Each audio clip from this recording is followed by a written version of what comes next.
Right. Good morning, everyone. It's great to see you. Happy Thursday. Thank you for joining us for It's a Process, Not a Product, Building Equitable Data Infrastructure. I'm Dan Ferris with the Social Policy Institute and the Brown School at Washington University in St. Louis. We are committed to meeting people where they are on their journeys, working in and around equity and community-centered data practice, strategy, and organizational culture. As you might notice, we're using Zoom meeting rather than webinar very deliberately to encourage people to utilize the chat, to leave your video on or off as you're most comfortable, as we're looking to build community and connection around these really exciting and pressing critical areas. So before going any further, I'd like to acknowledge our speakers and panelists today: Regina Greer, Karis Grounds, Risa Rollins-Easley, Paul Sorensen. While we don't have time to individually acknowledge everyone in attendance, I am noticing some really great familiar names and faces and some new folks to the mix as well. I'd like to note Sarah Mohammed from the Regional Data Alliance, as well as Jen Rose Fitzgerald, whose work has made this event today possible. So thank you both for all of your work. We're also joined by Shanna Crumley at the MasterCard Center for Inclusive Growth, and MasterCard, who support investment in data science for social impact, is not only making this event and initiative possible, but advancing the broader field. So thank you. So most learning opportunities that are currently available around data science and social impact are more technically focused, geared toward aspiring data scientists, and not reflective of the unique opportunities and challenges alike for the social sector. So informing today are multiple roundtables that had participation with over 100 organizations, a speaker series, and engagement with a wide range of colleagues and organizations doing work adjacent to this. This is also notably based at a social policy institute, so we are also very much interested in how policy impacts data science for social impact, as well as can be impacted by data science for social impact. Our work is guided by an advisory committee consisting of local, regional, national stakeholders, leaders, experts in social impact, data science, and at this intersection. And so we're grateful to this group, as well as everyone in attendance today, for your participation and leadership in the area. Briefly, the values and vision of the initiative we hope that you see on full display with the event today.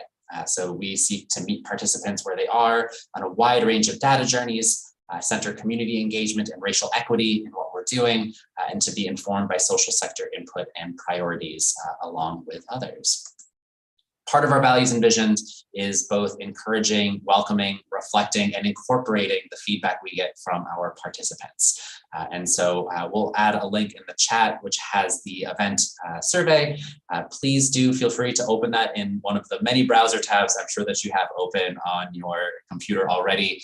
And please be sure to fill that out before leaving today. And because we like to share the information that we get back from folks, during registration, we captured a couple of things that we wanted just to note. It's a really interesting and even split of folks and their roles with data. About half of folks joining us today saying that data informs their work, but is not their primary focus. Welcome. And about half of folks saying working with data is their primary focus. Welcome.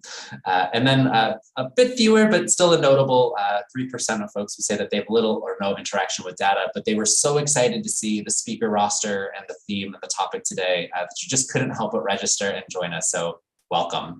The vast majority of folks are working in or with nonprofit or government, and we're so excited to be drawing connections between the local and the national in terms of movements in data science and social impact. It's about half are coming from the St. Louis region, half coming from beyond. As you know, this is part of a series of learning events that have been going since earlier this year. The next, which we'll also drop a link in the chat for, is Setting a Bigger Table: Participatory Approaches to Evaluating Impact. We'll be joined by colleagues from the Brown School Evaluation Center, Nicole Lopdardi, and Amelia Parnell from the National Association of Student Personnel Administrators on this journey. So we hope to see you at the next event as well. And these events have been going for a little bit of time. These monthly learning events have been really energizing and a terrific connecting point, as well as information sharing around these topics, as we've kind of grounded and thought about how data science for social impact is really key in terms of thinking about a foundational curriculum for us to share and engage around. So with that, I believe I can introduce very briefly what's happening today and turn things over to Paul Sorensen to talk us through our beginning of the event. Welcome again, everyone, and looking forward to the conversation ahead.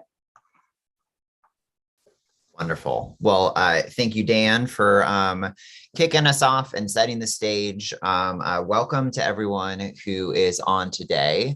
Some of you may be feeling a bit of deja vu. So we were also here last month for the Collaborate session, which we know alongside building equitable data infrastructure is among the most abstract, especially to folks who haven't been digging into the operational and technical details here. But what we've tried to do today is get a crew of folks to focus in on one big infrastructure development effort going on in St. Louis throughout the country, the construction of community information exchanges. But what I'm going to spend a little bit more time here in the next few minutes is sort of setting the stage for why it matters and how we can think about infrastructure and building infrastructure in pursuit of equity. And so if you go to the next slide, Dan, really just want to sort of underscore, right? Those of you who this stands alone, but those of you who haven't seen the Collaborate session, that was really focused on how people work together. Some of those like bigger picture process components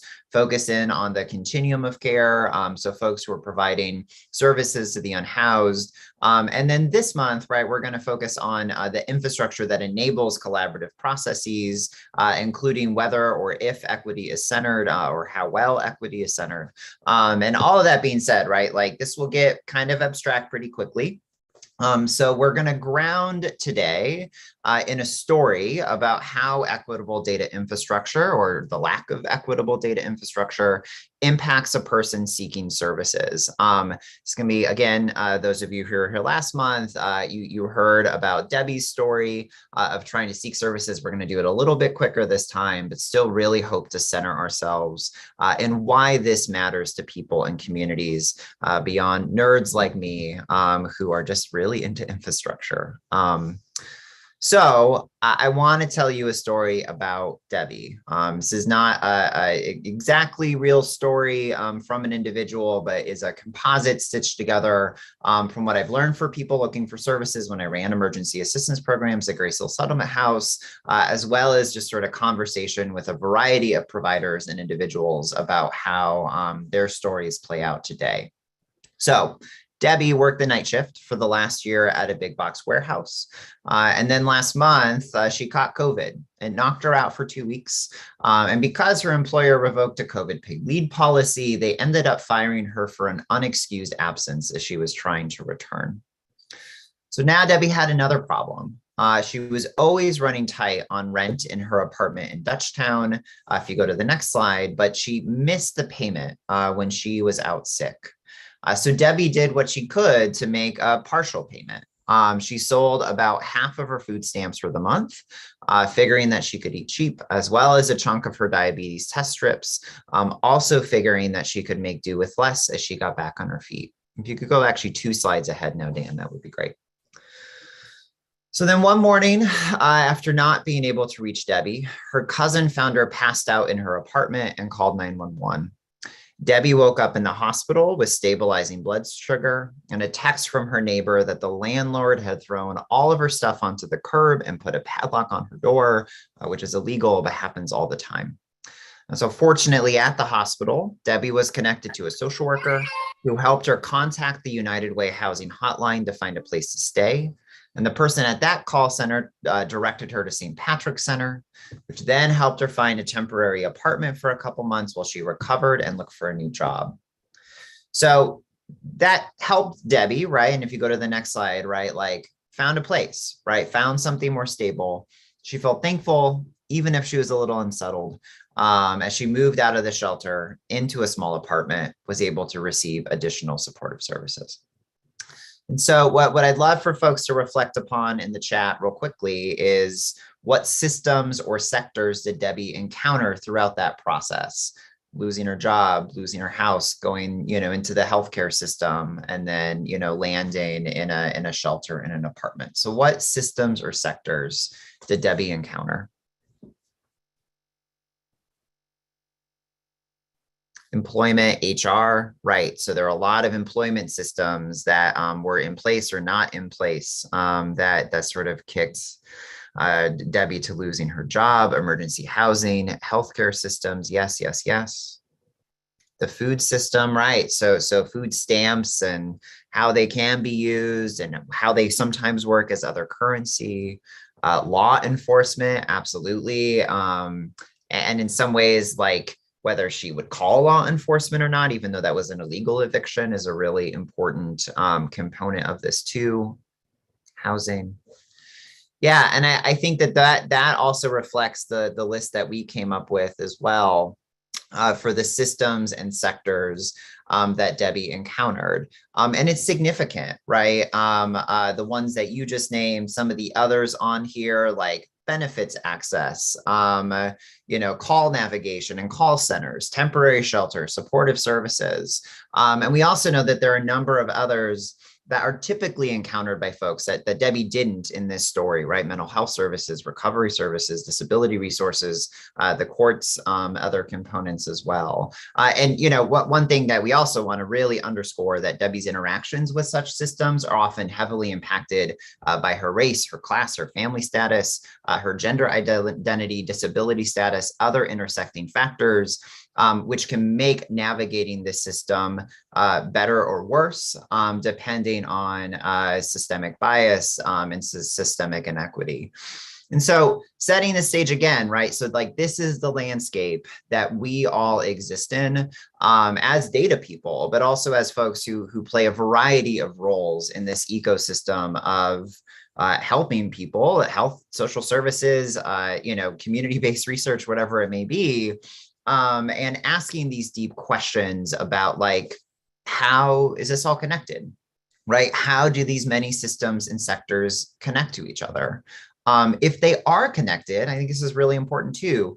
How does Debbie benefit, as well as how might she be harmed, right? If information is sort of shared without her explicit consent or even, kind of rushed consent, that may end up having ripple effects. That is something that we think a lot about when we think about data infrastructure, as well as where Debbie should have control over her own service seeking process and really be able to push for system improvement based on her own experience. So, a lot of systems and sectors encountered some big questions about how they should be connected and benefit, harm, questions of power and those sorts of things, which all brings us to our topic for today. Equitable data infrastructure. So before diving in a little bit more to our definition, we actually just wanted to ask you, right? What do you think of when you hear the term equitable data infrastructure? And all answers are good, even if they're like, I really have no idea. What do you think of when you hear equitable data infrastructure?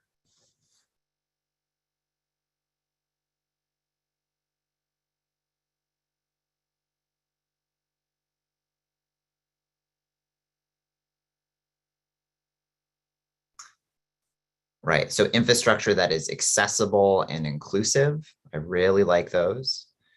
That it includes input from stakeholders at different levels of the organization. And I would say outside of organizations too, Ryan. Something that is free of bias, that focuses both on practices and outcomes or process and outcomes. What the infrastructure means for organizational capacity and shared capacity. I think that's a key component. What else? Anything else really come to folks' minds? User-friendly. Yeah, that accessibility piece I think is really key from a variety of perspectives. And then pushing on who have we oriented and organized accessibility for is also really key. Durability of the system. Yeah, so if things are falling apart and have to be reconstructed, right? Like that also creates barriers and confusion. Trauma-informed systems, huge part of our conversation around equity, disaggregation of race to understand disparate systems. Yeah, strategies that define access ownership in pursuit of equity is really key. Third-party survey, these are fantastic, and frankly, keep them coming, right? We did want to provide a little bit more of a definition of what we meant by equitable data infrastructure. We're going to take it kind of word by word. So what do we mean by data? Data are units of information able to be shared or processed for analysis or decision making. Sometimes, even though like those of us swim in these waters of data, it's important to have a definition of what that looks like. So then what is infrastructure? Infrastructure for us are systems that undergird other systems that enable or hinder data sharing and connectivity. So infrastructure, almost by its nature, is an abstract term. And one of the reasons that that's true is you typically only notice it when it's not working. And so, you know, think of things like when your cell phone drops service. Well, that means that the infrastructure to provide cellular connectivity isn't working. And what you actually kind of want to happen is for your, like, not to notice like how many bars you have or don't have, right? So like, one of the reasons why the conversation around infrastructure can get abstract is because we typically only notice it when it's not working. Although I would say in our spaces in health, social services, social impact, we notice it quite a bit because it's often not working. So something to keep in mind there. And then equitable. How are we defining equitable in this space? Is to the extent to which a system promotes equitable outcomes across populations, ideally using an anti-racist or liberatory model. Don't worry, we'll get plenty into that today. About what we mean by a liberatory model and what we need to do to push on that. So that's the topic for today, equitable data infrastructure. If you can forgive us for one additional slide of definition, one thing we also think is really critical here is that we think beyond the technical when we're thinking about data infrastructure. The technical components are essential, right? Like data collection tools, standards and definitions that allow them to be shared with each other, the software databases that we use, how interoperable those software systems are, how we end up sharing data with each other. Those are key components in thinking about data infrastructure. But as you can probably guess, they are only one component of what we need to focus on. Governance infrastructure, right? So who makes decisions about how those tools are deployed, who has access to them, how data is protected, who they benefit, right? The governance infrastructure is a really key component of this.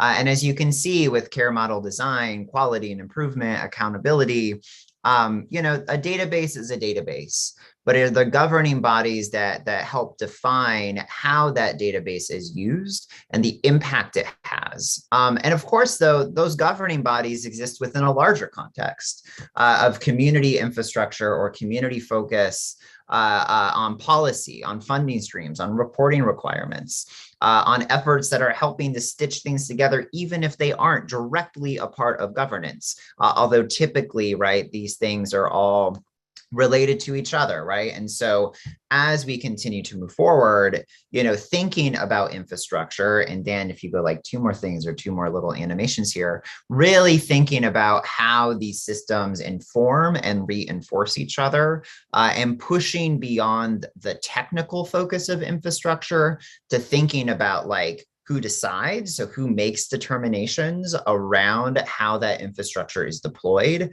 right? But then also like, what are the broader community or systems focus that sort of like limit or enable what decisions are even on the table? Okay, lots of stuff.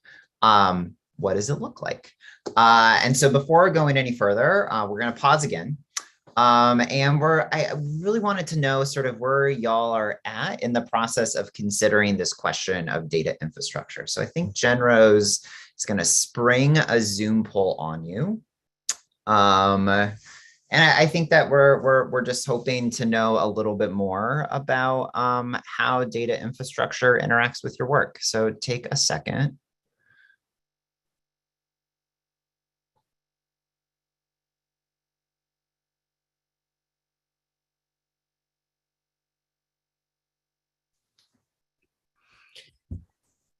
Thank you all for jumping right into the poll. We're getting lots of responses, which is great.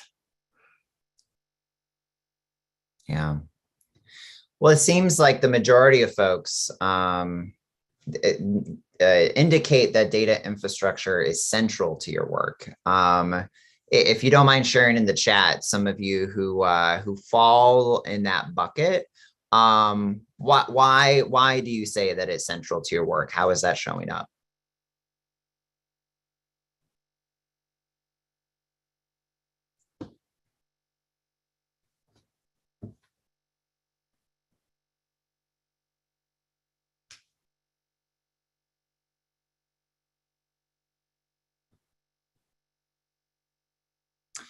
Okay, so like structured data for regular reporting, yeah, very, very common in this space for, folks to wrestle and wrangle data infrastructure, to take it from one form, to get it into another, to share it to funders or funding bodies or accountability bodies at the government level.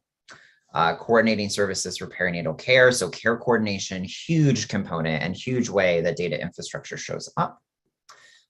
Data sovereignty and culturally sensitive information. Yes, Amanda, I think that it's like really these deep questions about like who owns what information about themselves, right? And how do they control it over time? And truthfully, how very, very few data systems are really structured to allow for that. Multiple data sources required to solve complex public health problems. Yeah, public health folks, right? And we're actually going to talk about this in a second. I think everyone now understands public health data infrastructure, or at least can kind of feel its impact. So not surprising that I know a number of public health folks here see data infrastructure, yeah, chip, chaw, et cetera, over time. Thank you for that. Yeah, I think I'm really sort of happy to see that folks recognize how data infrastructure shows up in your work. And I know that there are many of additional folks who deal with research or education or otherwise that are affected by how data infrastructure shows up, but maybe a little bit less operationally. So, okay, what does it look like? What are some of our examples? COVID data infrastructure, going back to Ben and Ann who chimed in the chat, these are things that we have been talking about here in Missouri and in the St. Louis region. This is sort of, I'm not going to go through this whole thing, right? But this is an example of data infrastructure and how it can get a little bit wonky. So for a long time, COVID data came from multiple different sources, went to the state had to package and send it to local public health departments. The public health departments could also request data directly from sources. And then we're also then being hit up on the other end, right, by school districts, employers, people like us trying to understand, like, what can we do, right? Like, is it safe to send my kids to school? Should we go back into the office? And the lack of data infrastructure, and somehow it's gotten worse, I think, in the last, year and a half, as the state has closed down different, processes in order for us to have the information we need to know if it's safe to travel, right? To have events like this in person, right? Or virtually. And so it's a really, I think, clear example of where data infrastructure does or does not come into place that affects us probably all every day in some way, shape, or form. But if you go to the next slide, right, I think that what wrapping up this intro part of the presentation and really thinking that the best way for us to spend our time today is to focus on data infrastructure in one sector. And so we have been spending the Regional Data Alliance in partnership with the St. Louis Community Information Exchange and some related projects, a lot of time thinking about health and social service data connectivity.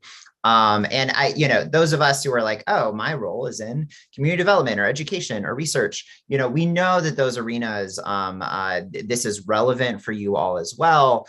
So I think that you can probably draw some of those parallels, and certainly the different like community factors, play a role. But to go back to our example here, this is a very, very oversimplified view of healthcare data infrastructure. You have patients seeing providers at a clinic connected to systems, right? Billing reimbursement structures that help define what this looks like cross system, and then undergirded by electronic health records and software, some emerging data standards, particularly FHIR, and then these, health information exchanges or health information networks that are typically deployed statewide that help data flow between different providers, clinics, and systems, more and more using these like data and interoperability standards.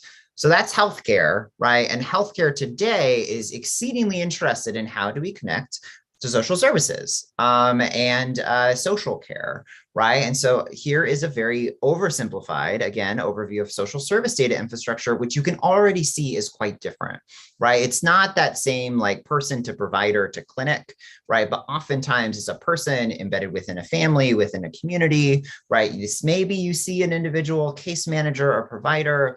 Probably more likely you're enrolled in a program that is smartly often designed to provide a variety of services to you and your family. Sometimes is connected to a center and a system and cross system, but the infrastructure there, client data systems, common reporting requirements, is not nearly as robust as it is in healthcare. And of course, those of us who are in social services, who have worked in social services on the next slide, right, know that social services isn't just one thing. But there are many different sectors smushed together, all with different technical infrastructure, governing bodies, community factors that determine how connections across systems can be made, that determine these components of infrastructure and what infrastructure means. So that's the backdrop, right? And what we're going to talk about the rest of the day today is thinking about infrastructure that connects health and social services through mechanisms that are increasingly being defined as community information exchanges. Thank you to our pals at 211 San Diego. You will hear from Karis Grounds here in just a couple of minutes, a little bit more about where the CIE came from. But for everyone's reference here, right, CIE defined by 211 San Diego as an ecosystem comprised of multidisciplinary network partners that use a shared language, a resource database, and an integrated technology platform to deliver and enhance community care planning. I just want to call out, right? So there are these technical infrastructure components, resource database, tech platform. There are governance components, partners using a shared language, right? As well as community factors around care planning, delivery, funding, all sorts of things that come into play. Just as another quick, like really just flagging on the next slide, like we have done a lot of thinking about this.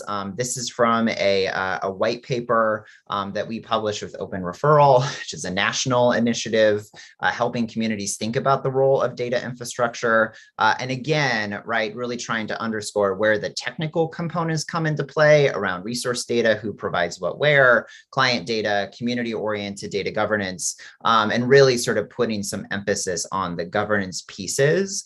And soon on the next slide, right, we'll be talking a lot more about equity, pushing for an anti-racist or liberatory model, and really trying to understand what does it mean to design a system equitably, and where do we really need to push ourselves. All right, so that is the stage setting for today. And I want to take us back on the next slide, right, to center ourselves again in how this impacts people. Data infrastructure can seem abstract. Collaboration can seem abstract. But we know that data's design and orientation has significant impacts on folks every day. And, you know, thinking of Debbie's story as just an example of what that can look like, right? We'll probably spend a little bit more time today focusing on this second half of Debbie's story, right? When she entered these like formal systems of care at the hospital. But we also want to underscore that this conversation around infrastructure, even when it's less intentional or less equitable, also can play a role and does play a role and shows up due to the structurally racist and classist system that can cause things like Debbie's housing crisis in the first place, And so wanting to leave you with this question, right? How could equitable data infrastructure change Debbie's story or stories like Debbie? And to help us answer that, we are actually going to now introduce our esteemed panelists. So you're going to hear from a couple of folks. First, you're going to hear from Karis. Karis comes to us from the CIE in San Diego, who we all sort of like look up to as okay, they find community information exchange, really have been helping to define what this is, and now have been spending a lot of time on equitable orientations of equity in CIE. So we're going to hear from Karis about that history, as well as to focus on equity. We're going to hear from Regina Greer from United Way 211 and United Way of Greater St. Louis on what it looks like in St. Louis, this effort called the St. Louis Community Information Exchange. And then finally, we're going to hear from Risa Rollins-Easley, who is with the Regional Health Commission, but also partnering closely with us at the CIE to really focus in on these questions of community voice and data equity. So I think without further ado, I am going to hand the mic to Karis to tell us a little bit more about the landscape of community information exchanges. Thanks, Paul. Can you guys see my screen okay? Awesome. Well, thanks so much for having me here, and super excited to be a part of the conversation. And sounds like there's been some exciting previous presentations and some upcoming presentations, so super excited to be here. So Paul already did a little bit of the work in being able to explain kind of our definition of what a CIE is. I'm going to give you guys a little bit of history of how we came to build the CIE. This is like our most recent definition of how we've defined CIE. And you know, a couple of things that we're going to focus on today is just some of the areas that I think we published a toolkit 2018 that kind of highlighted the ways in which we went about building our CIE and all the different infrastructure parts. But what we kind of missed was like, what are we solving for? And what's the overall overarching goal of our kind of ecosystem of change? And so you guys can see here in our newest definition, like what we're solving for is really equity and anti-racism at its core. And so how we get there is really around person-centered care, a community-led ecosystem, and really addressing multi-level impacts. I'll go into that a little bit more. And then there's like some core components that we're going to highlight and talk through a little bit more today around like what does that mean for the infrastructure, including like network partners and aligned or shared language, and then the technology platform and kind of the design of the system. But this is the definition that we've kind of revamped to be able to define what a CIE is. But since you guys are already a CIE here in St. Louis, it'll be a little bit easier to kind of understand. Some of the core components, I think, in the middle that we're really like leaning into more recently is the idea of community-led community stewardship. And so not only do you need like a neutral convener backbone organization, but establishing a governance infrastructure that includes community members and various stakeholders at different organizations and sectors to be able to really represent the people you're trying to serve. Multi-level impact, really thinking about it from a micro. So I think Paul did a great job explaining a micro example of why this is so complicated for people to access services that they need, but then how do agencies work together to support that? And then how do you look at systems from a macro standpoint to be able to like look at where there's disparities or differences, or why are certain populations being able to access services or not access services, or overrepresenting a certain service getting access or getting those services compared to others. Those are the kind of insights that we might want to be looking at. And then person-centered to community autonomy. Autonomy is something I think is an interesting concept. I mean, being able to kind of move towards like person-centered, of course, is a concept we've all moved towards, but then how do you individualize your care to be able to support people with their holistic needs, and thinking about it from an informed, comprehensive, culturally appropriate standpoint is kind of a new concept. And how do we really shift so people have that choice and that advocacy ability, or people are supported in that way. So I think most people are familiar with this concept, but the idea of there's a 2-in-1 is really just making sure everyone's on the same page of that. We are 2-in-1's a 3-digit dialing code, and we provide 27 services and access to resources and things like that. And oftentimes they're part of United Ways or they're separate 501c3s like we are.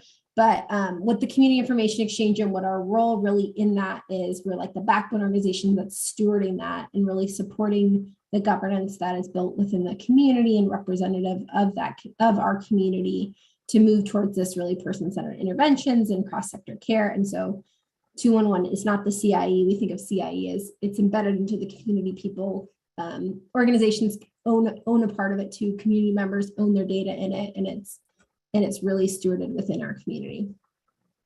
So just wanted to give a little bit of background to like where we came from, how CIE started in San Diego.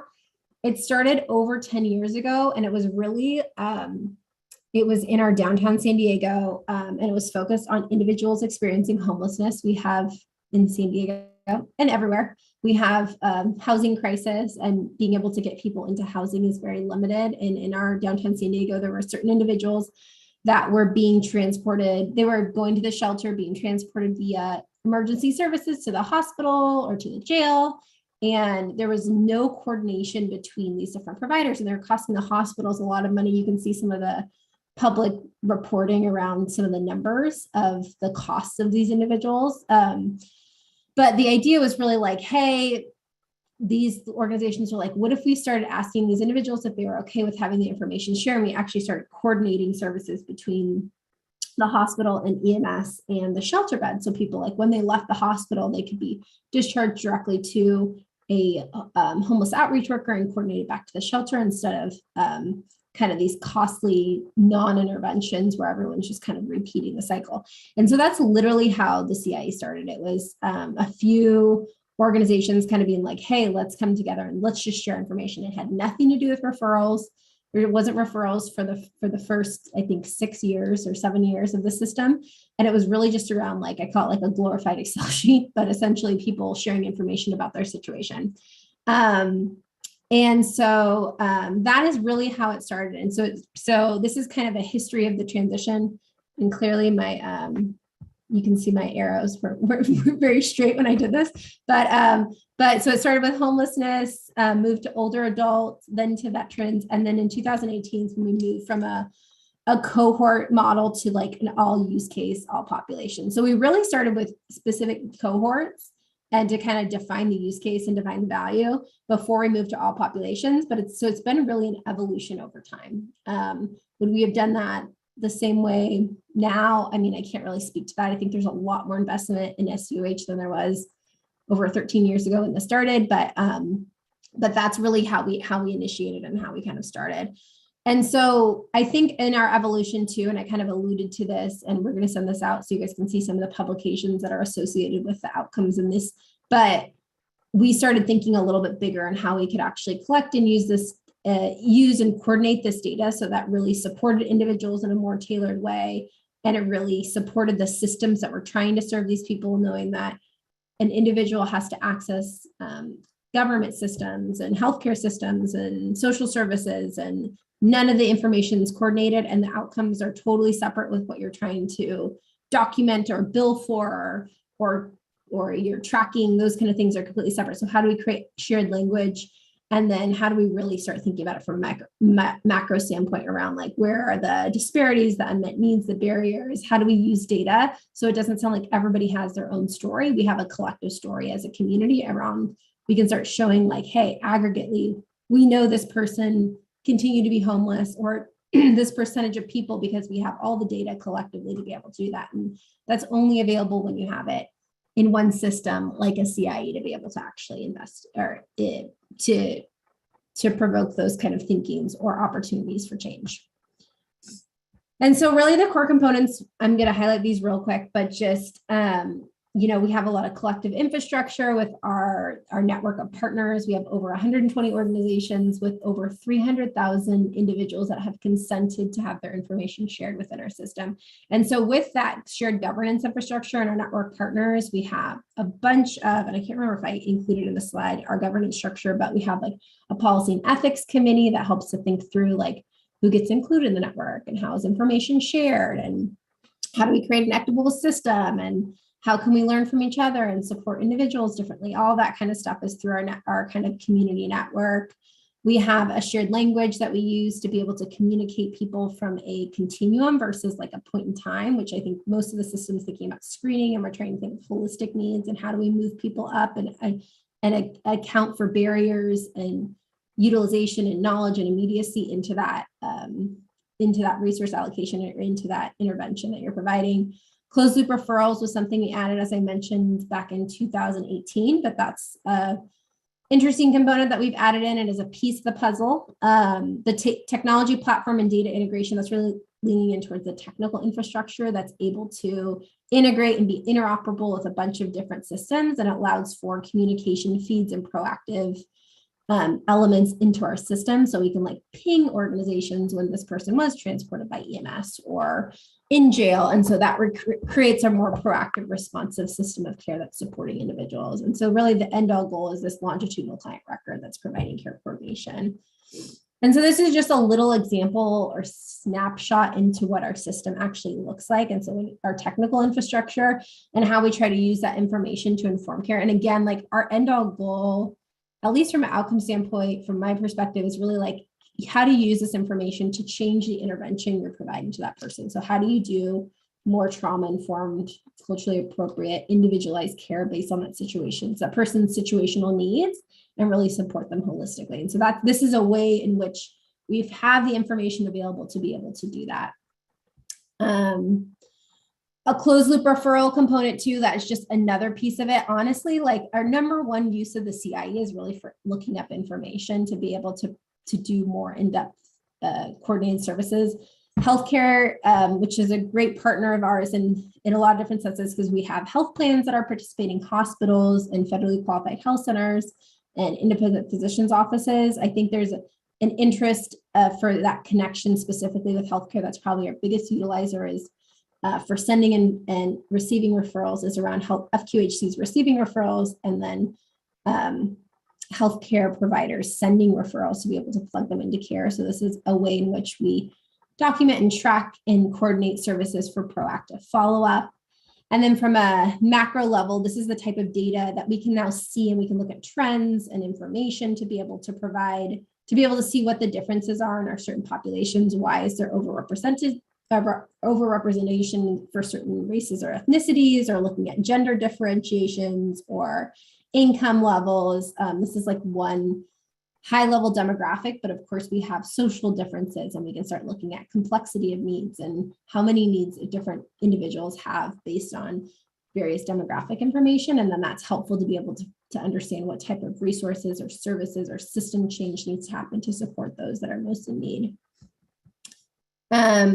And this is really just like where we're seeing some of the measurement and evaluation. I think, of course, CIE San Diego, they run our local operations, and that continues to evolve and change over time. I think nationally, there's a lot of interest because we're kind of far along in our initial, in our work. So we do have a lot of publications on some of our thoughts around how we design and think through it. And then we have some publications on our data that we've seen ROI specifically around healthcare costs and other things, but we can send a link to be able to do that, to look at that too. So lastly, I just wanted to kind of quickly go through the data equity framework, and just so as we've kind of evolved, as you guys have seen, it's been from a use case example, I think more to an all use case example, but thinking about equitable design and how do you actually center your system so that it's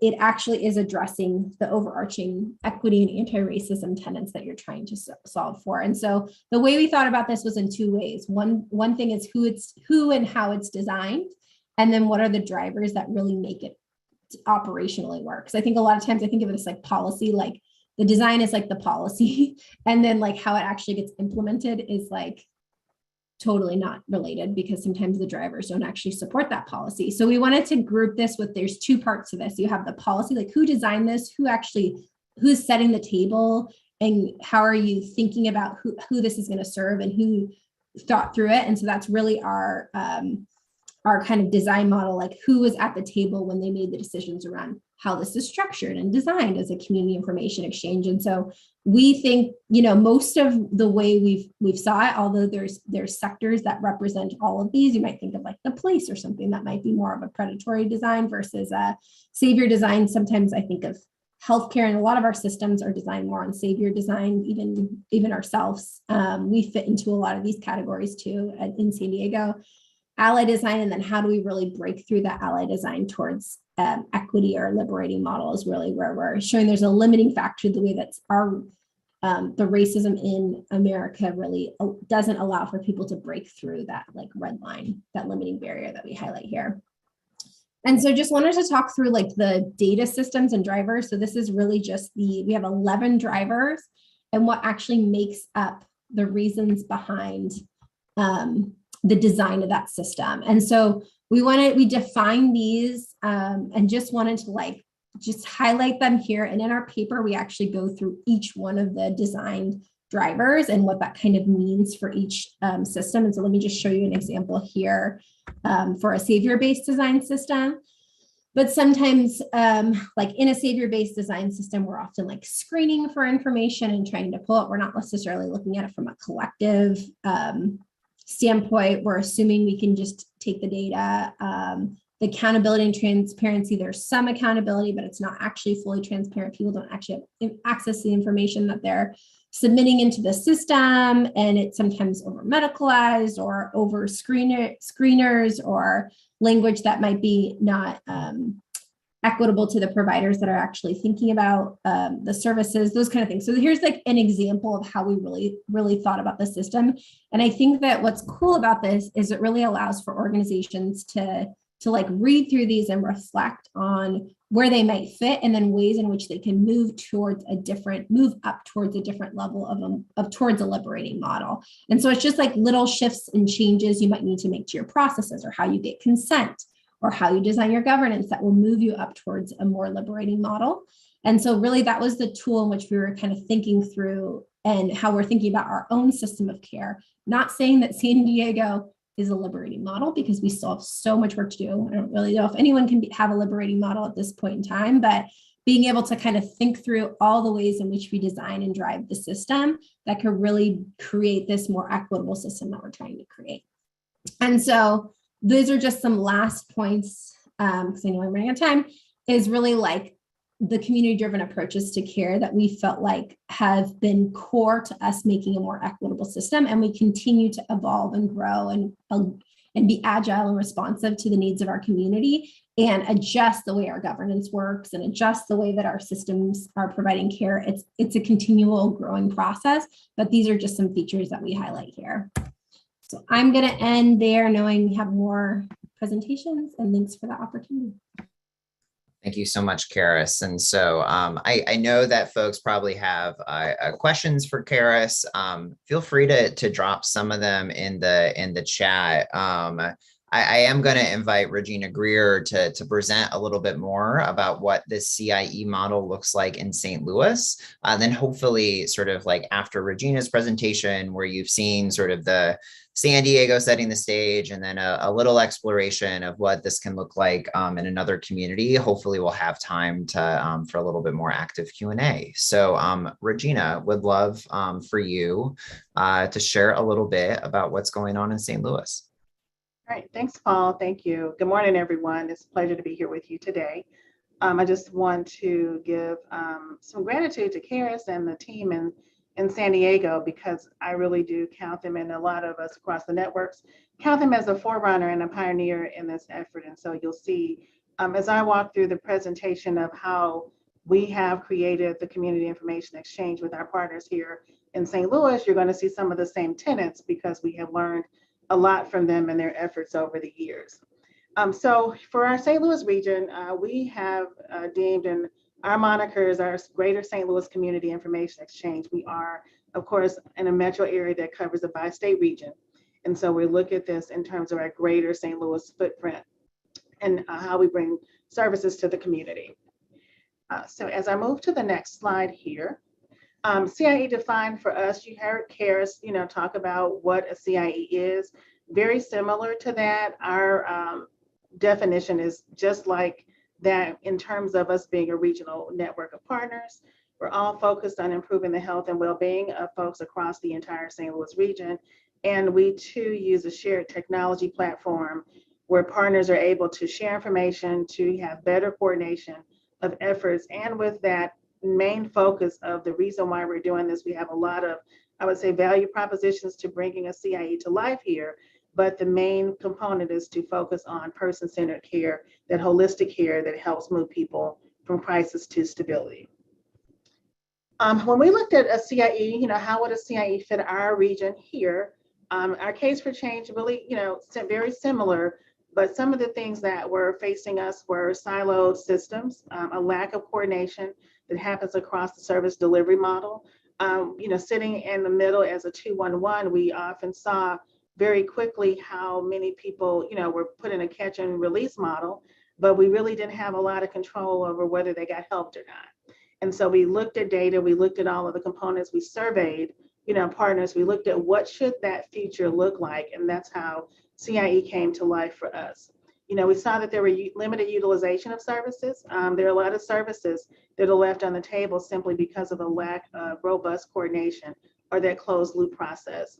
And then we wanted to look at shifting agencies from a mission-centric aspect to a more holistic and collaborative component on a daily basis. So currently, we also looked at the lack of resources to look at social determinants of health. That was the main driver. You see those across the top of the screen. And then we wanted to also move from a reactive model, looking at our healthcare partners, this high volume of avoidable hospital admissions, and then inappropriate utilization of services. And then finally, there is a value proposition around increased administrative burden and provider burnout amongst our community-based organizations and our agencies. So those were some of the drivers that led us to the CIE. Here's a quick snapshot of our history. Now, we started looking at what it took in St. Louis to bring together a more collaborative model. And in 2016, there was a group of partners who came together to apply for a grant for the community accountable health.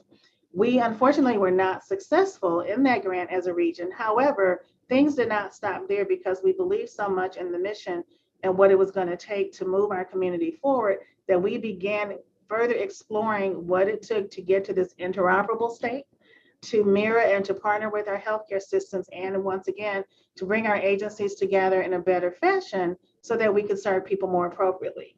So in 2018, we began our own exploration here, but I also say it's probably about that time when Karis mentions around 2018, they were moving to another model in their evolution. We started benchmarking around the country and we started benchmarking what was happening. And so since 2018, we had set our leadership team, a core team, to look at, how do we bring this to fruition? In 2019, we started developing our governance structure for our region, and we had our first CIE summit. In 2020, we developed our technology RFP. One of the things that we were very keen on was setting the groundwork and the framework and the foundation of agencies, partners, cross-sector intersections, you name it. But we know we needed a technology partner who could help to deliver on the technology closed loop services. And so what else happened in 2019, though? We had just selected Unite Us as a vendor, and then COVID hit. And so we were quickly moved forward. We were asked by folks who knew in the community that we were moving toward a CIE. How could we rapidly respond to what was happening right before everyone's eyes? And so we ended up launching the CIE in a rapid fashion in 2020, but we moved on to our full-blown launch in 2021. And now our focus is beyond that cohort 1 launch with about 30 agencies. We have rolled in additional cohorts now, and we're now, I would say, moving forward, stabilizing even in this new way, but our focus is on continued growth, sustainability, and equity as we move forward in the evolution. Here's a nod back to that work, I talked to you about in 2018. When we met with partners, we did a survey of over 100 agencies to, one, just test the waters. We needed to know that people were ready for a move like this across our community. And then we had about 25 agencies who committed a full day to come up with a vision that was collective, that was owned not just by a few of us, but by, you know, a collective model that you say, what do we want out of this? And so we came up with our initial purpose. We came up with our principles, and I won't go through this with you. We're happy to share this out. And then looking at our priorities, but our main priorities, I will say, if you're looking toward the right, were to convene our community, to improve the platform and integrate data, and then to focus on the end user experience. And the thing that we said, you know, here about complex problems demand connected solutions. Well, in order to resolve, you know, a whole person's needs, it's not just what their presenting need is, but we really needed to have an infrastructure that looked at this whole person model and looked at how we help them out to move them to a connected solution and not, again, that catch and release that we were typically used to. So we started off with cross-sector support. This is a, you know, a snapshot of the partners who started, I would say, our founding partners here in St. Louis. We had 2 network funders, which included MFH and United Way. We had an implementation team who is still active today, and we, again, chose our technology partner, which is represented by Unite Us. And then we had some groundswell network partners who came together that included healthcare systems, other partner agencies, and even corporate. You see Regions is listed, Airmen is listed, and a number of educational institutions as well. What I'm very pleased about most when you see a chart like this is that our growth, we have grown tremendously. But the one thing about this for our particular region is that all of these folks are still at the table and they are still committed to the effort. And I think that speaks volume to the commitment of the work and knowing what we need to do to move people forward. We also have 3 backbone organizations supporting this effort. And so when we talk about a collaborative model to bring this forward, shared ownership, also around data, you know, healthcare, the integration of agencies, et cetera, to really bring forward, you know, the mechanism to support a community-wide effort. We have United Way, who serves as the lead backbone, fiscal sponsor, and support for bringing the effort forward. We're proud to have the Regional Data Alliance, who serves as our data and evaluation backbone. And then we have our St. Louis Integrated Health Network, the IHN, who's our healthcare backbone. And along with this, we have several tables or work groups that are set up under the umbrella here, but it is these 3 organizations who are working on a daily basis to be sure that along with our steering committee, we are actually advising, running the show, if you will, and bringing this vision further to life, to fidelity for what everyone was interested in. So here's a quick note, our technology partner. So we have the CIE. The CIE is the initiative, it is the project, it is the momentum across the community. And we have a technology partner that we joined with called Unite Us.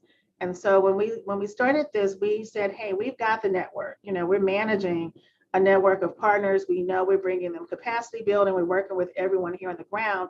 But in order to bridge what we needed to really move this forward, we needed a different technology. And so Unite Us was selected, and that's with whom we're working with today.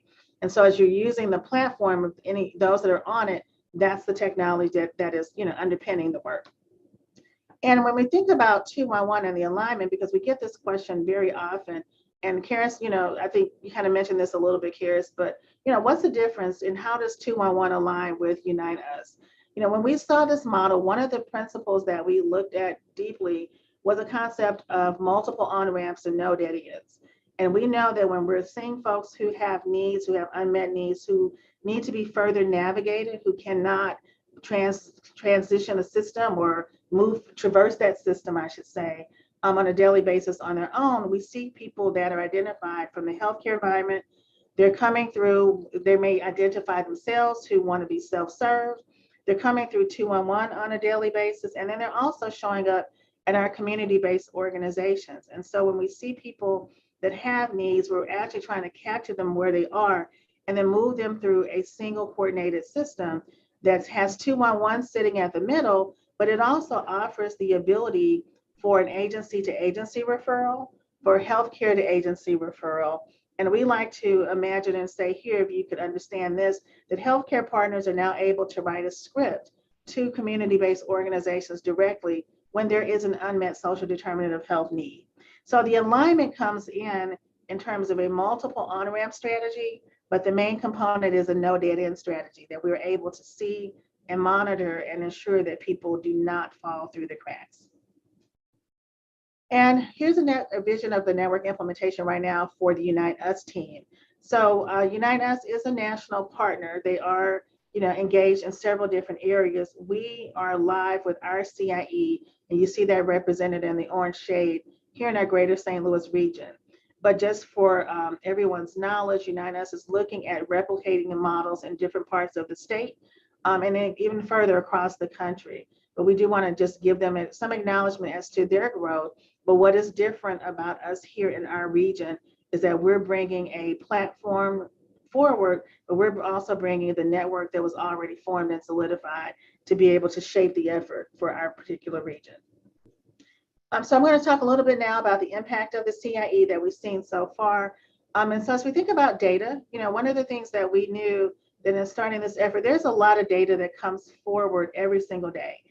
You all may be familiar with our 211 dashboard and a number of things, but what's missing is a holistic, real-time view of data across the entire region. What's coming through the 211 pipe, or in some sections, a dashboard is only where that data is pulling from. What the CIE helps us to do is have an exponential view of this data, because now we're able to not only see what's being referred through 211 or single agencies is across the entire network. So from January 2021, and I would say this is our full launch, not pre-COVID, not during COVID, through 2020, not that initial stage, but from our official launch in January through June of 2022, we have seen over 6,000 unique clients, over 6,600 referrals made. We have a total group of organizations that have signed on to the platform, 200, number of programs, 438, and users, 1,102. And the active organizations are 84. And so we make a distinction. We have 200 organizations signed on, but those who are most actively using it, number 84. And so we continue to look at, the quality of the data and where we need to focus. You can also see a snapshot here of the needs that folks are asking for. None of this will be any surprise to you. But when we look at what's most requested, individual family support, housing and shelter, mental health, behavioral health, these are all things that are forming right now in this particular time period. And the great thing about this data, as we couple this with other data sets, we're able to take this data and look at where additional investments need to be made, adjustments in resources across our region, and then have a great snapshot of also to make the case for additional funding and additional efforts. So Regina, I'm going to pause you here. And I know that, the next couple of slides highlight the impact we're hoping to have on families, on organizational providers, as well as on the St. Louis region as a whole. But I did want to pause for a couple of minutes to see if folks in the audience had questions either for Karis or Regina around CIE development and how that plays out and how we're, focused on equity and thinking about where we need to continue to push. So I think if we can just take a few minutes, if folks have questions for either Karis or Regina, that would be wonderful.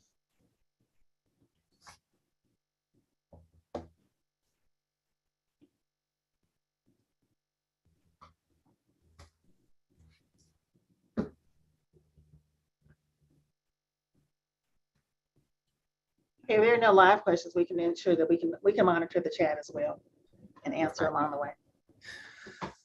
Well, that sounds great. That sounds great. So Regina and Karis are here. I know it's a lot of information, but also know a lot of the folks who are on this call are sort of grappling with similar questions around health and social service data connectivity. Oh, thank you, Sarah. So they are asking around, let's see, Sarah, do you want to ask your question in real life? Sure, I'm in a slightly noisy environment, sorry. I was just wondering, because as in my work, I'm working with kind of different organizations and programs, and we're trying to share outcomes data in a way that also protects privacy. So I'm wondering what kind of shared outcome reporting could look like, or does look like within the CIE model.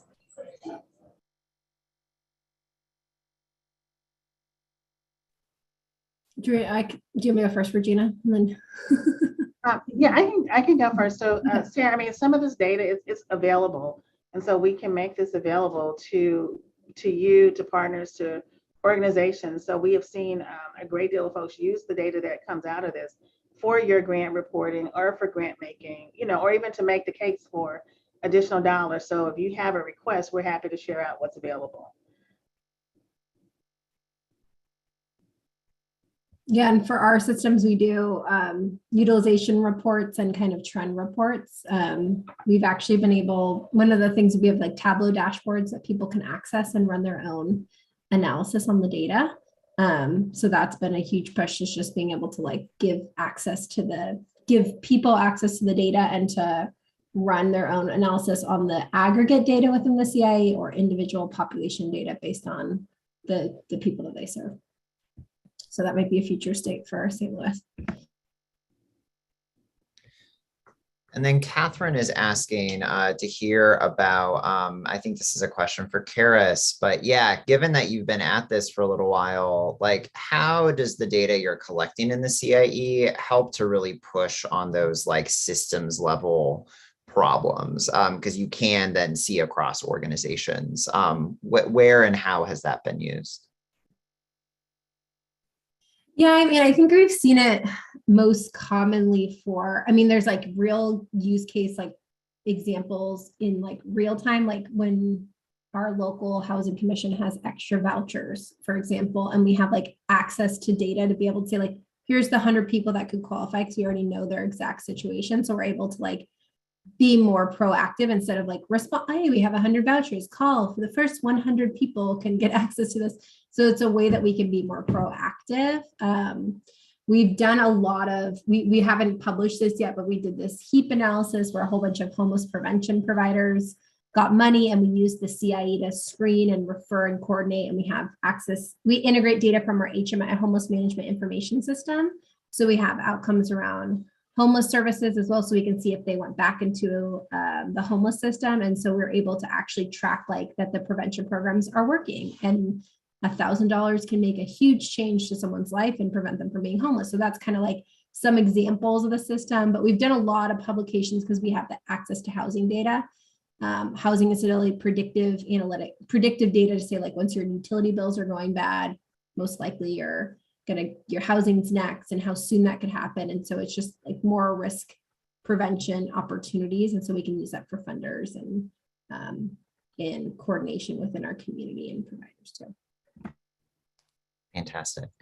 So if other folks still have questions for Karis and Regina, please keep sharing them in the chat, and we'll monitor appropriately. I did want to pass the mic to our last speaker, Risa, who's been working with us at the Community Information Exchange level around some of these questions of equity and community voice, as well as has been doing this work in her own organization and otherwise for quite a while. So Risa, take us out.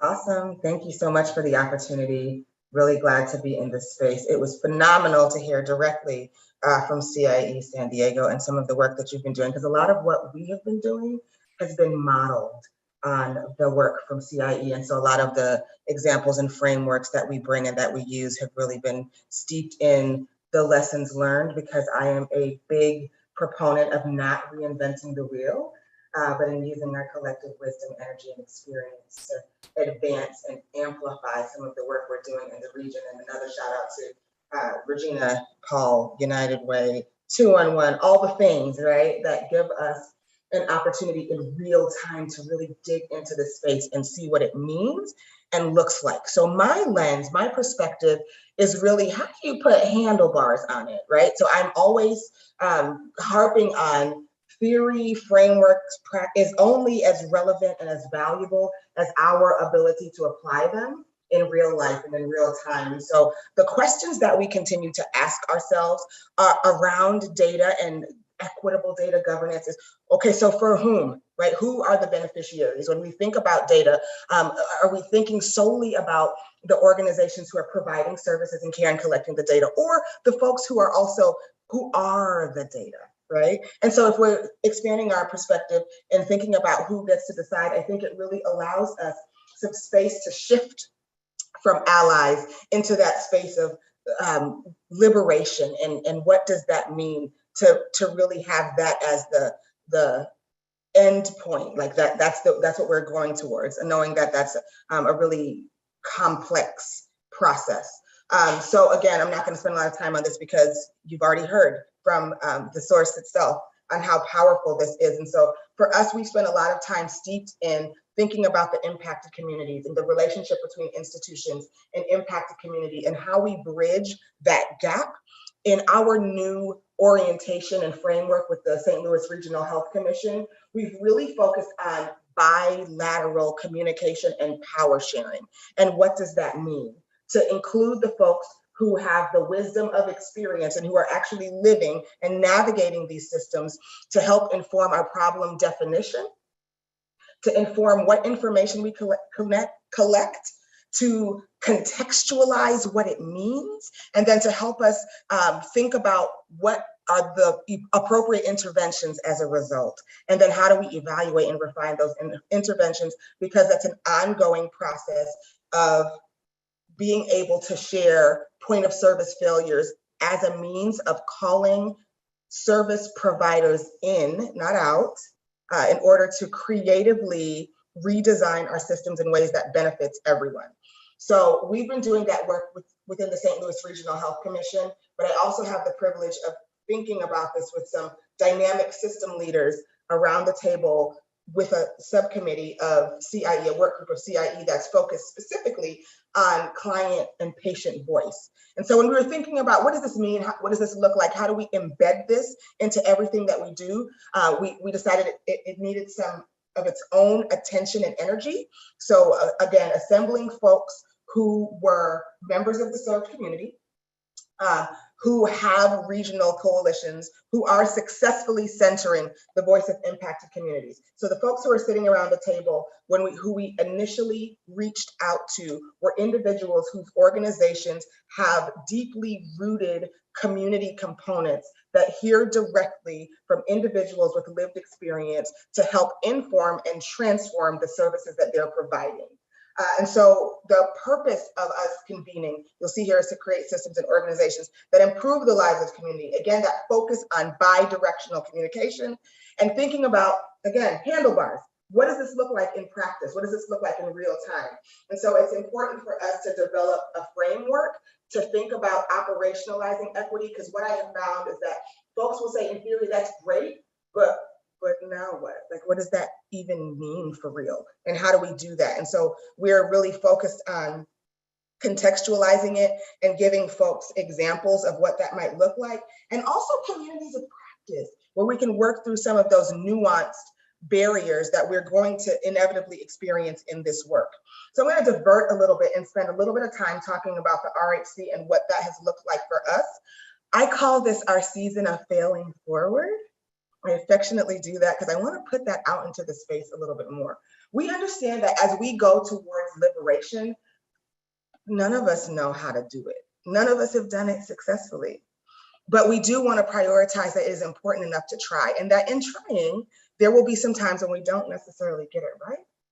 But that process in itself is really critical for us to both normalize, right, the expectation that this is the goal, and that it is okay to stumble your way through, because it's important enough to lean all the way in as we're thinking about what it looks like to have a liberatory model. So we came upon 20 years last year, and in that process developed a transition planning team. One of the things that was really important to us, again, if you keep in mind all of the discussion we've had heretofore, is ensuring that all of the members of our stakeholder body were represented on the team.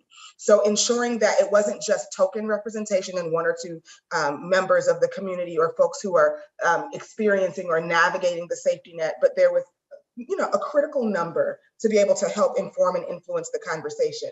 We think about those who are at the front lines, boots on the ground, who are delivering care, who can tell you real time how all of our beautiful fancy ideas are going to fall flat because they don't fit into the normal workflow that folks are doing on a day-to-day basis, as well as the systems leaders and those who are creating policy and who are controlling the purse strings, right? To determine where there is authorization and resource to move forward.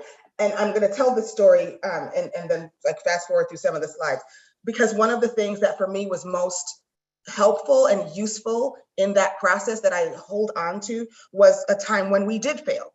When we thought we were listening to all of this, like we were really intentional, we thought we had the right folks around the table, and I still believe we did have the right folks around the table because it was a very representative and diverse group. So we got the feedback, took our first iteration of our strategic priorities and frameworks and vision. We took it to them, really proud, right? Y'all have had this experience, I imagine.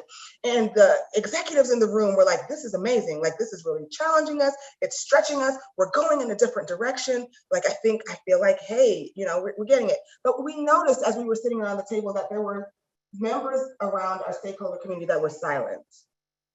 And as we paid attention to who was silent, it was the folks who were representing community who were at the table with the lived experience. And so we're like, wait, we want to check in. Those of you who have not put your voice in the space, what's up? Like, what's going on?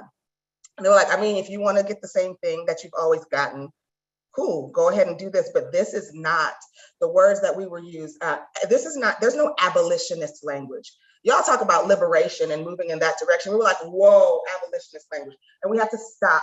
The agenda was gone. The timeline was blown to smithereens because we knew that there was something in there that was important to explore. So we went back to the drawing board. We really listened closely and tried to say, okay, we said, all right, we're trying. We know we missed the first time. Let's do this again. This, what you see before you is the theory of change that we developed through those conversations. And so we got then feedback separately from our CEOs, from our community members, from our providers that, oh my gosh, this is why I'm doing this work, because I feel like we're being heard, we're being listened to. Obviously, we still have so much work to do, but we feel like we can partner together to do this because we are all equally invested in this process, this messy, confused, like, you know, non-linear process, difficult process towards liberation and towards what that looks like. So I just wanted to share that with you as an encouragement and as like permission to fail forward, right? Because we're all figuring out together. So as we're speaking and going back again to my engagement with CIE in Greater St. Louis, as we're speaking on the client and patient voice committee, a lot of what we're focusing on are the two drivers around power, system design and governance, and accountability and transparency. There are a lot of folks around the table who can see themselves in the allied design system. But again, as was so eloquently stated before, that limiting barrier is something that we're all hitting up against. And so we're now talking about, what does it look like to be an equity empowered system, to move into a liberatory model? How do we make those shifts and those transitions?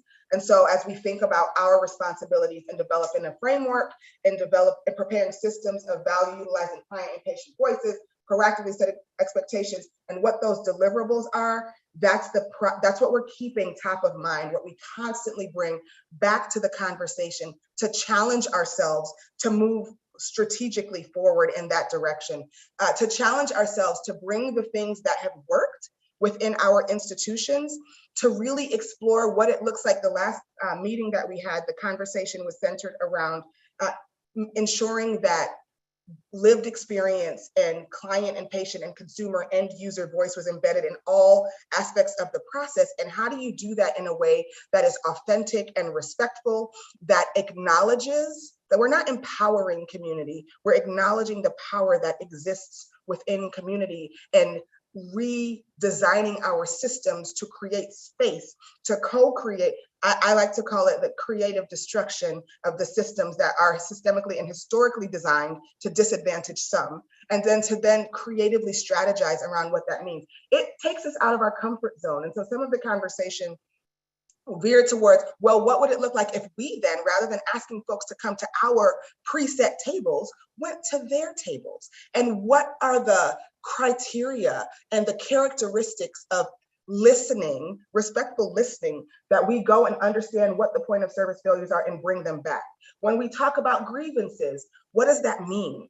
And are there different pipelines or strategies or mechanisms to understand what grievances are from individuals who are navigating the systems and what those barriers are from frontline staff who are working, and they can see where the systems don't always create seamless opportunities for coordinated person, family, community-centered care. So these are the things that we're grappling with, and that we are excited to continue the conversation, excited to share what we are learning, where we've fallen short, where we feel like we're starting to try to get it right with our broader community to ensure that it's embedded into all of our systems, so that ultimately our focus is always on, like for the, again, back to the RHC, the end user, because access is not enough.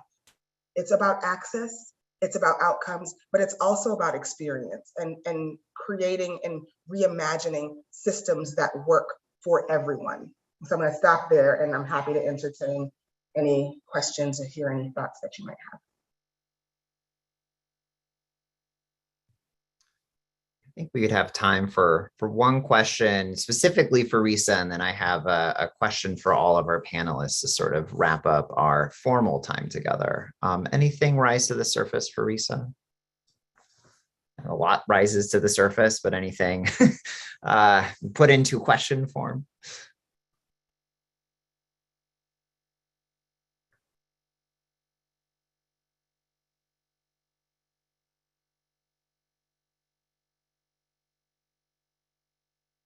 Yeah, I'll co-sign Shawnee's statement in the chat.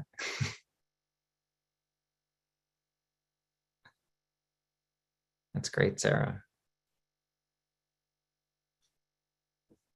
All right. Well, if anything pops up, please put it in the chat, and we'll respond accordingly. I think that thank you so much to Karis, to Regina, to Risa for helping us really think through and push on equitable data infrastructure and what we need to do and what we need to change about how we are constructing this work in order to move into a more liberatory framework. But yeah, knowing that this hasn't really been done before, but that you know, just I think hopefully will help us push even harder. I do have a question I would be curious for each of you to answer. And maybe we'll just kind of go in the order of presentation. So Karis and Regina, and then Risa. Really wondering, I think first, and I'm gonna drop this in the chat to make sure that it's there for participants as well. But given all we've been talking about data infrastructure, around equitable data infrastructure, I'm curious from your perspective, what is one thing that makes you really kind of hopeful and excited in this space? Something you're positive about, you're excited about, you know, given the lift we have ahead. And likewise, what do you think that is one big challenge that you would challenge yourself, challenge all of us in the room to continue to focus on moving forward? So one bright spot, one challenge as we pursue the development of equitable data infrastructure. Sure. Awesome. Yeah, so I think promising, I might start with a negative way to start this, but I think that the world is not, I think we're like, everyone's realizing like we're not in an ideal state in this country. And so I think just acknowledging and like realizing like this is like things are not great and we need to change them. So I think there's a lot of movement right in this space. And so like, because people realize things need to change. And so how do we leverage this moment in time to be able to kind of, and so there's just like a lot of legislative and policy, and there's like investment in SDOH, and there's like an interest to address equity that like you can, how does that tie into your work and like create momentum or investment or buy-in and those kind of things. I actually have a question for Risa in this too. I think if you have time to answer this, but being able to think about, as you guys are reflecting in your guys' space for your model, the difference between like individual, like anti-racism and thinking about a liberating approach versus organizational versus systems change. I think sometimes, and that maybe gets to like how complicated,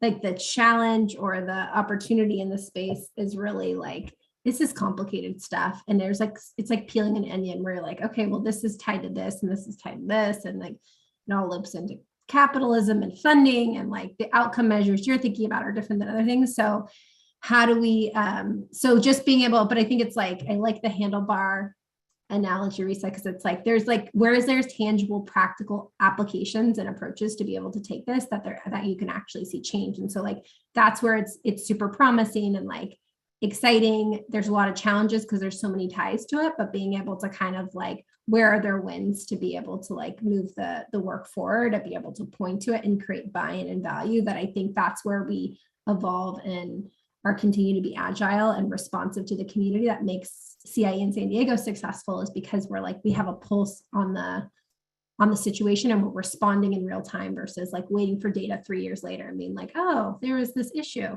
3 years ago that we didn't address. So being able to kind of be in this real-time state and this responsive state is really unique. So Yeah, I'd say along the same lines, when we think about the data, just having the data available, right? So having the data that helps to inform and helps us to set strategy and to move forward is very powerful, because it does have that predictive component. We said a very long time, like even as 211s in 2008, we could have predicted the housing crisis. We saw what people were asking for. We saw where those needs were. And so as we're able to take that data forward, that's the promising aspect of it.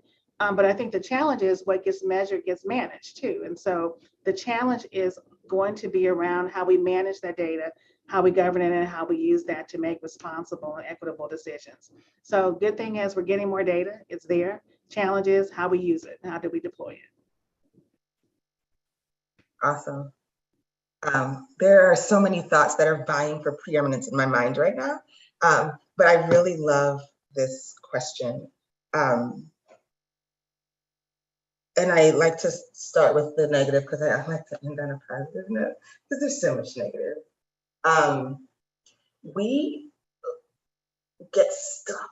Like, human nature is to, especially in times of crisis, revert to what we know and what's comfortable. So it is very comfortable for us to operate in silos. It is very comfortable for us to take shortcuts and make assumptions that don't challenge history and systems design.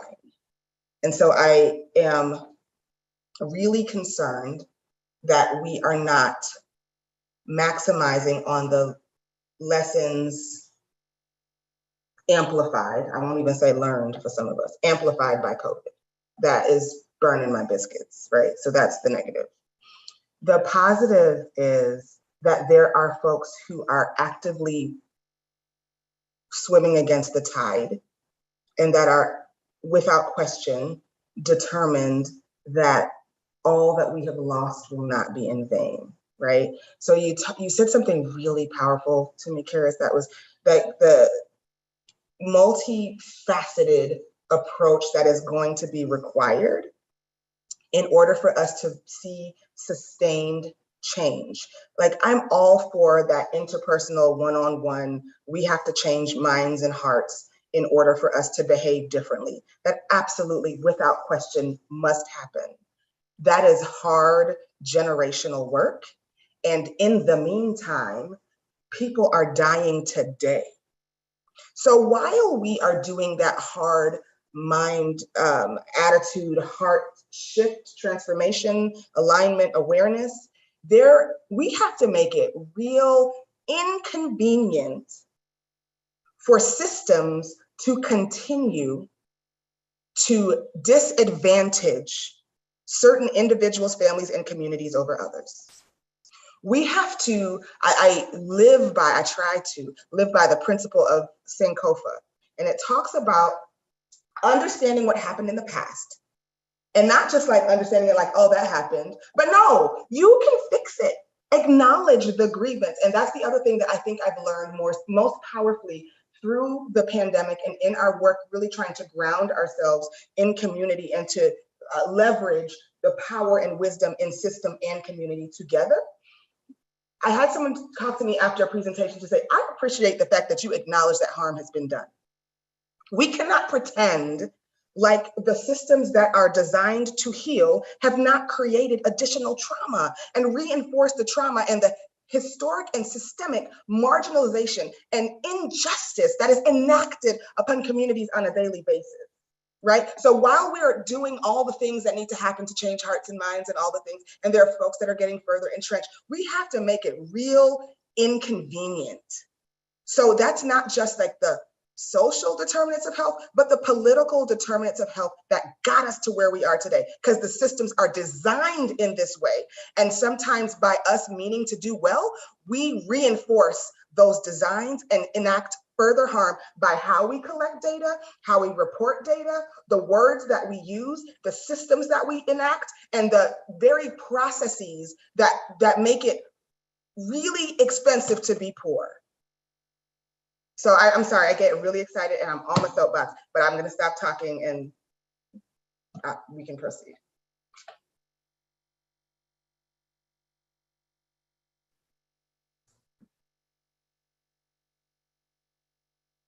Just wanted to, I kind of want to just like sit with that and then just end the meeting. So thank you, Risa. Thank you, Regina and Karis and everyone. I don't apologize, right? If you thought you were coming today to hear about like interoperability, right? And then we're really sort of honing in on like power and liberation and transformation, like that is on purpose. And I think we have an opportunity, those of us who are looking at infrastructure and looking at systems, to push more critically and just, you know, snaps underscore everything Risa and Karis and Regina said about the opportunity at hand. That is the end of our formal program today. Sorry, did I cut someone off? I was just jumping in and I wanted to. There we go. I just wanted to thank all of our amazing panelists and to say this question, which I'll put again in the chat, about what is one challenge that would most move you forward and what is one thing you're excited about and one challenge is something that we want to continue in the conversation. So we are going to have, before we move to discussion though, I want to give you a quick opportunity. I want to do one more plug for our, for our survey, because we really do want to hear from you. We really want to know what works for you or any suggestions that you have about these events. It's a really short survey. It's just multiple choice questions. You can say more if you want, but you don't have to. And so there's the link in the chat. And the survey really does inform our events. So one of the things that we've learned from feedback in past surveys is that people want to connect and continue the conversation after these speakers and these dynamic conversations get started. And so that's what we're going to do now. We're going to jump into some breakouts, but they're not highly structured. It's just a chance to further the conversation that was just posed to the panelists among everybody in a little bit smaller group than this bigger space. So we're going to stop the recorded portion of the event and split the group into a couple of rooms for further discussion, a little bit more intimate, but big enough that you can stay on mute and listen if that's what works for you, because we know that some people have to sit back and listen, and that's what you have capacity for, and that's totally fine. In whatever way you can join, we're happy to have you. So with that, Dan is you'll automatically be taken to a breakout and you can participate at whatever level. And I just want to thank you all again for being here, both our amazing presenters and all of you who are so engaged in the group.